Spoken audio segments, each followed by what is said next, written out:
তীব্র থেকে তীব্র দাবদাহে পুড়ছে পাবনা। চলতি মৌসুমে জেলার সর্বোচ্চ তাপমাত্রা রেকর্ড করা হয়েছে ঈশ্বরদীতে।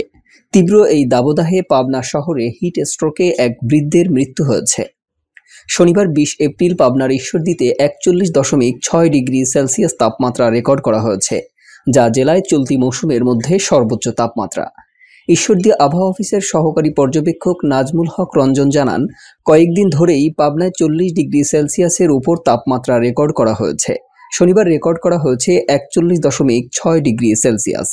এর আগে এবছর এত তাপমাত্রা রেকর্ড হয়নি। তাপমাত্রা আরও বাড়ার সম্ভাবনা রয়েছে।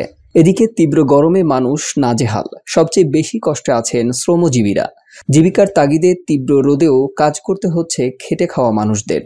এর মধ্যে তীব্র দাবদাহে হিট স্ট্রোক করে পাবনা শহরের সুকুমার দাস নামের এক ব্যক্তির মৃত্যু হয়েছে। শনিবার দুপুরে শহরের রূপকথা রোডে একটি দোকানে চা খাওয়ার সময় হিট স্ট্রোক করেন তিনি। এ সময় আশপাশের লোকজন তাকে উদ্ধার করে পাবনা জেনারেল হাসপাতালে নিয়ে গেলে কর্তব্যরত চিকিৎসক তাকে মৃত ঘোষণা করেন।